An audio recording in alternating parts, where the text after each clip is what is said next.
نحمده ونصلي ونسلم على رسوله النبي الكريم اما بعد فاعوذ بالله من الشيطان الرجيم بسم الله الرحمن الرحيم اللهم صل على سيدنا ومولانا محمد وعلى آله وصحبه وبارک وسلم۔ معزز طلباء و طالبات و معزز سامعین گرامی، السلام علیکم ورحمۃ اللہ وبرکاتہ۔ آج انشاءاللہ العزیز ہم پیام مشرق کے حصے اول لالہ طور کی رباعی نمبر 29 اور 30 پڑھیں گے، تو چلتے ہیں بلا تاخیر ہم آج کی پہلی رباعی کی طرف۔ آج کی پہلی اور مجموعی طور پر 29ویں رباعی ہے۔ اقبال رحمۃ اللہ علیہ 29ویں رباعی میں لکھتے ہیں: زیاں بینی ز سیر بوستانم اگر جانت شہید جستجو نیست، نمایم آنچ ہست اندر رگے گل بہار من طلسم رنگ و بو نیست۔ اقبال رحمۃ اللہ علیہ 29ویں رباعی میں لکھتے ہیں کہ تو میرے باغ کی سیر سے نقصان دیکھے گا، ضیاء بینی نقصان دیکھے گا، زے سیر بوستانم میرے باغ کی سیر سے۔ بوستانم یہ پچھلے لیکچر میں بھی آپ کو بتایا تھا کہ بوستان کا معنی ہوتا ہے باغ۔ بوستانم، بوستان کے ساتھ جو میم ہے، یہ میم واحد متکلم کی ضمیر ہے۔ بوستانم کا معنی ہوگا میرا باغ، تو زے سیر بوستانم اس کا معنی ہوگا میرے باغ کی سیر۔ اقبال آپ لکھتے ہیں کہ تو میرے باغ کی سیر سے نقصان دیکھے گا، کب؟ اگر جانت شہید جستجو نیست، اگر تیری جان جستجو کی ماری ہوئی نہ ہو، اگر تیری جان جستجو کی ماری ہوئی نہیں ہے تو پھر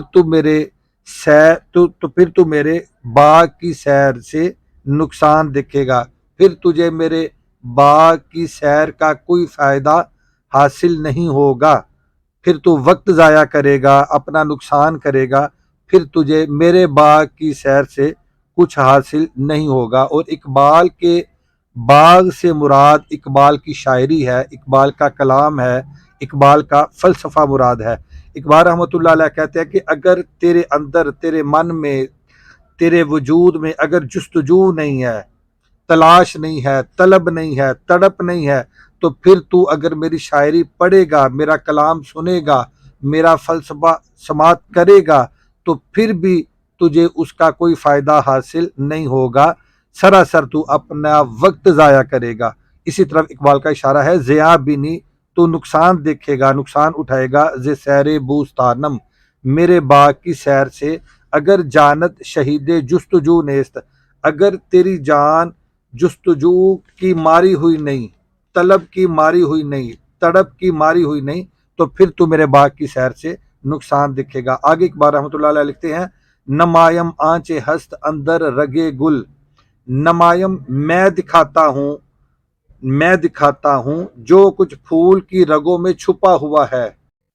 جو کچھ اس میں پوشیدہ ہے میں دکھاتا ہوں، بہار من طلسم رنگ و بو نیست، میری بہار خوشبو اور رنگ کا دھوکہ نہیں ہے، میری بہار خوشبو اور رنگ کا دھوکہ نہیں ہے، بہار من میری بہار، طلسم رنگ و بو خوشبو اور رنگ کا دھوکہ، طلسم کا معنی دھوکہ، طلسم رنگ و بو رنگ اور خوشبو کا دھوکہ نہیں ہے، نیست نہیں ہے۔ اب دوبارہ توجہ سے تیسرا مصرع دیکھیں۔ تیسرے مصرع میں اقبال رحمۃ اللہ علیہ لکھتے ہیں: نمایم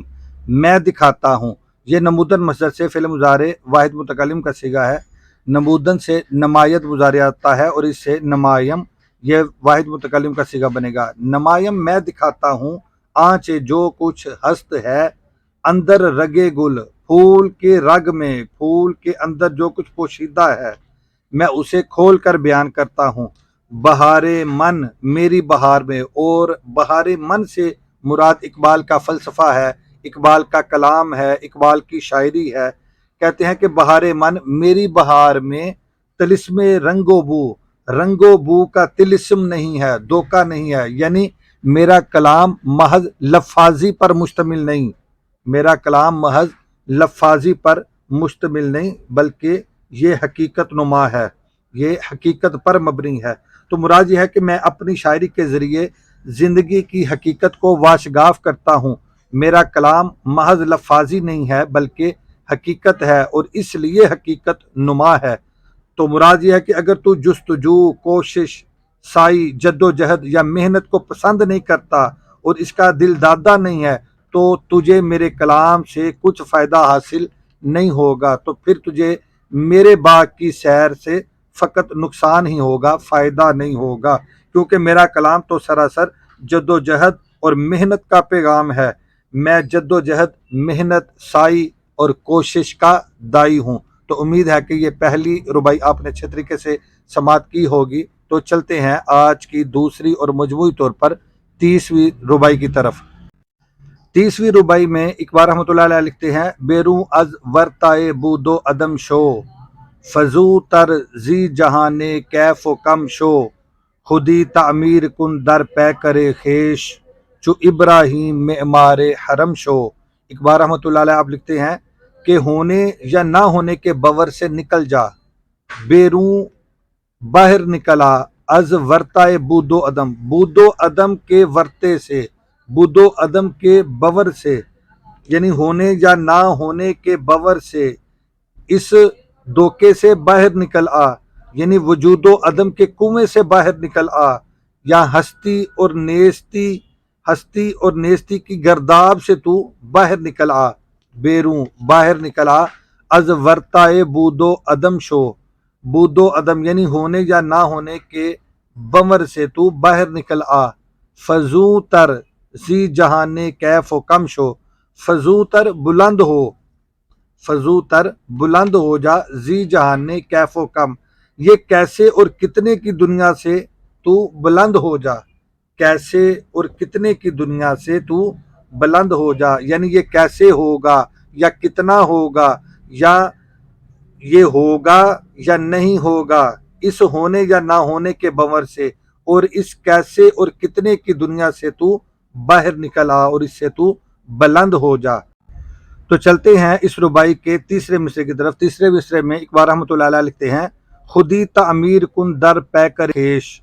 اپنے وجود میں خودی کی تعمیر کر، خودی تعمیر کن، خودی کی تعمیر کر، در پے کر خیش، اپنے پیکر میں، اپنے وجود میں، اپنے تن میں، اپنے بدن میں، اپنے من میں خودی کو تعمیر کر، خودی تعمیر کن، خودی کو تعمیر کر، در پے کر خیش، اپنے پیکر میں، اپنے وجود میں، چو ابراہیم معمار حرم شو، اور حضرت سیدنا ابراہیم علیہ السلام کی طرح کعبے کا معمار بن جا، اور حضرت سیدنا ابراہیم علیہ السلام کی طرح، چو ابراہیم علیہ السلام کی طرح، معمار حرم شو، حرم کا معمار بن جا، کعبے کا معمار بن جا، جس طرح انہوں نے کعبہ تعمیر فرمایا تو بھی کعبے کا معمار بن جا، کعبے کا تعمیر کرنے والا بن جا۔ تو مراد یہ ہے کہ مومن حکم کو ترجیح دیتا ہے، مومن سود و ضیاع یعنی نفع اور نقصان سے بے نیاز ہو جاتا ہے، وہ کیسے اور کتنے کے چکر میں نہیں پڑتا، وہ ہوگا یا نہیں ہوگا ان چکروں میں وہ نہیں پڑتا، اس بنور میں وہ نہیں پھنستا کہ یہ ہوگا یا نہیں ہوگا، وہ اس بنور سے نکل چکا ہوتا ہے۔ مومن فقط حکم کا پابند ہوتا ہے، وہ کیسے اور کتنے کے چکر میں نہیں پڑتا، وہ ہونے یا نہ ہونے کو نہیں دیکھتا، بلکہ وہ حکم خدا کو دیکھتا ہے، کیونکہ وہ حکم کا پابند ہوتا ہے، مومن حکم کا پابند ہوتا ہے، وہ تو فقط محبوب حقیقی کی طرف اپنا چہرہ کر لیتا ہے اور کہتا ہے کہ بے شک میری نماز اور میری قربانی اور میری حیات اور میری موت اللہ کے لیے ہے، جو سب جہانوں کا پالنے والا ہے، جو سب جہانوں کا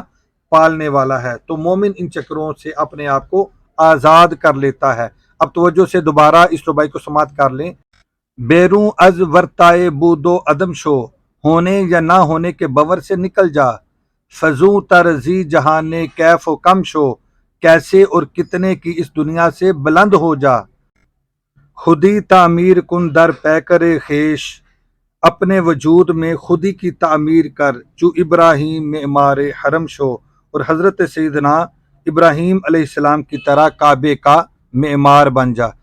تو امید ہے کہ آج کی دونوں ربائیاں آپ نے اچھے طریقے سے سماعت کی ہوں گی، سمجھی ہوں گی اور پسند کی ہوں گی۔ آج کے لیے اتنا ہی کافی ہے۔ اللہ حافظ۔ السلام علیکم ورحمۃ اللہ وبرکاتہ۔